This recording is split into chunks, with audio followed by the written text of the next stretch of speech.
Once upon a time, are you willing for a little story? This was a man. This is something I witnessed. He, in my neighborhood, he kept walking and walking for miles and miles with this big, enormous bag, heavy, so heavy that he bent it over. And he was walking like that. His face was all red. And a few times as I was driving, it's a major avenue, and I would see him. And for over a year, maybe even 2 years, and I felt like this being was carrying this big bag, walking, and he was completely bent down by the weight, in a state of collapse. And that is exactly how you are when you are not in a state of surrender, in a state of abandoning yourself. You are in a state of collapse with the accumulation, with your karmic structure, with the conditioning that has been inculcated in you. And I realized, then I remember, it's that easy. You can just drop the bag, drop the garbage. You don't have to carry it. When you become conscious, mindful that you're carrying this load, you just drop it, leave it there. It's that simple. It looks complicated, but it's not. As more and more you become conscious of your life, more and more you will feel lighter, more at ease, and in a state of surrendering, a state of abandonment, not in a state of collapse. So what is surrendering? That question comes often, and lately a question came from a sincere seeker saying, you have said, Sri Devi May Ma, that the less resistance you put, the more you can, less resistance through events that happen in your life, the more you can surrender. And what would you be an advice for us? How did you accomplish that in your life? What can you give us to help us? So I will share with you that, first of all, let's examine what is surrendering. And we will demystify surrendering, because in the Western Hemisphere, the word surrender is associated with submission. It's not a submission. It is just a state of abandoning your personality, abandoning your mind, to trust that a higher power, a supreme intelligence will decide for you, will allow your life to happen. You're still in the driver's seat. It's not like you're not. It's a conscious spiritual process. That has been my experience, to be in a state of abandonment, in a state of surrendering, in a state of abandoning yourself. An equanimity, a fragrance will come out of you, will exude from you, because you already won the victory.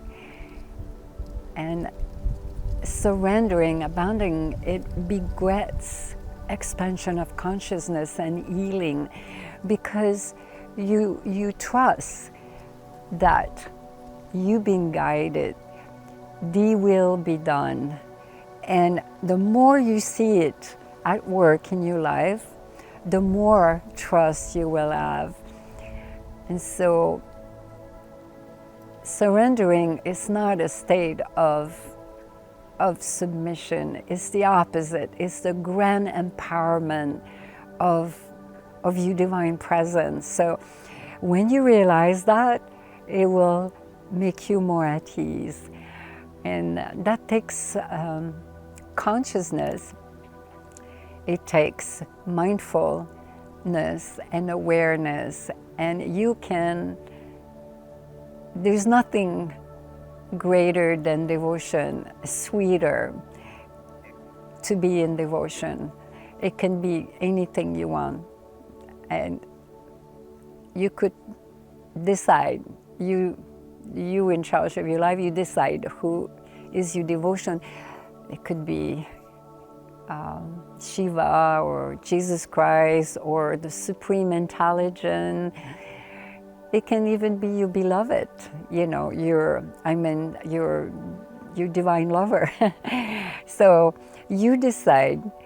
The divine permeate everywhere in every particle of this universe. So eventually you'll expand this boundary, and you will start seeing everyone as the divine, what we call by so many names. So just leave the gate open. And how do you surrender?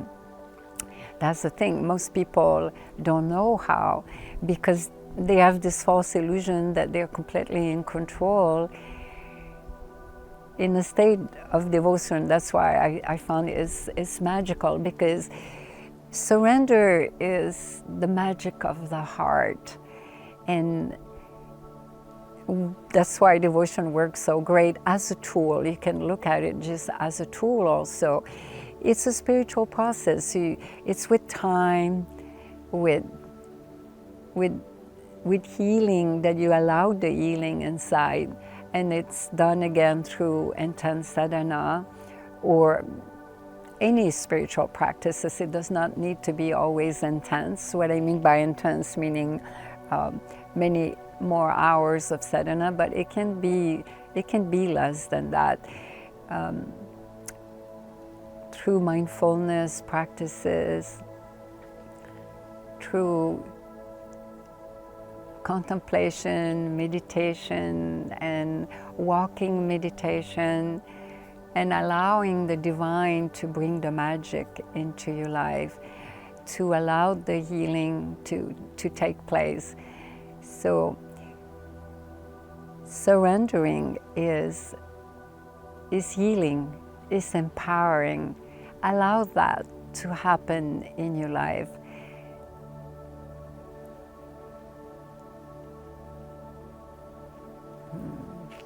The practice of bhakti and tantra is very useful in a state of surrendering. And this, we go more in depth into this in my programs. Because when you are in Tantra, you can easily be in devotion, and through devotion is a speedway to healing and to be connected with the source. The magic wand, as I talked to so many times, be aware that you hold it and you have the power to use through your thoughts, your words, your emotion, your action, and your devotion. And so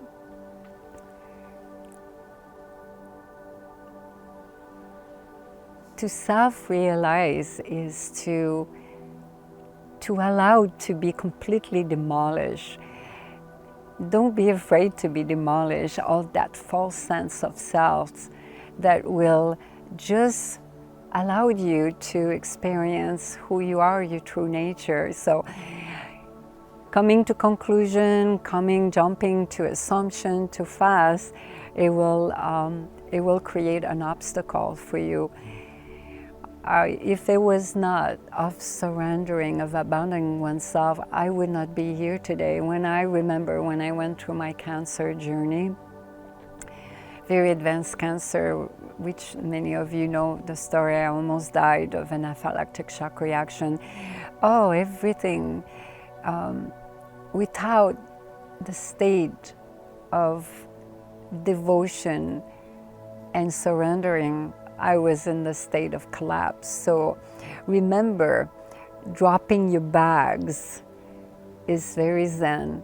Allow it to happen through the different thing we have shared with you, and give it time. Be gentle on yourself.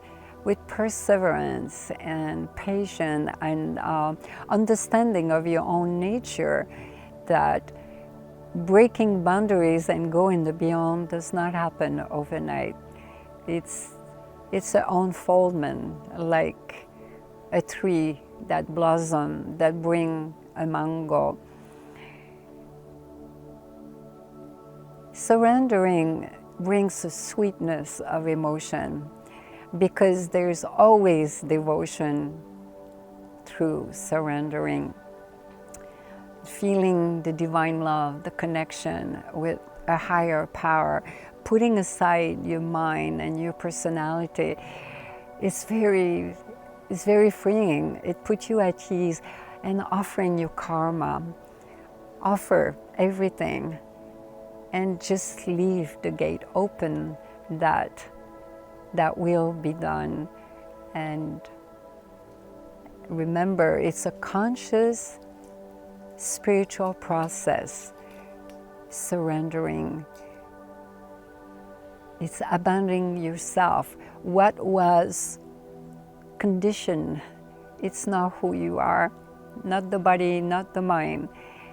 And the true essence of who you are, that the divine is within, and you allowed it, and you can hear with every particle of your being when you receive guidance inside. So just trust, beloved. You see, when you remain humble, you're naturally leaving the door open. You are staying in a state of wonderment, in a state of receptivity, in a state of openness. That is very empowering to allow yourself to be in a state of surrendering, to be in a state of devotion. So don't continue carrying this big load on your shoulder. You will end up being bended like this. You will collapse. Be in a state of freedom.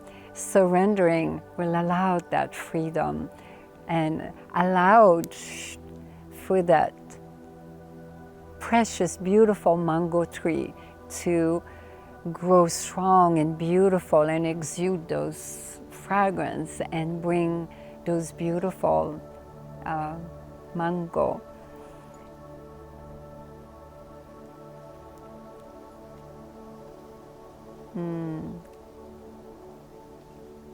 Surrendering as a beautiful fragrance it's a divine fragrance.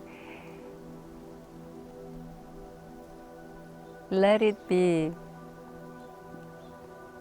completely part of your entire being.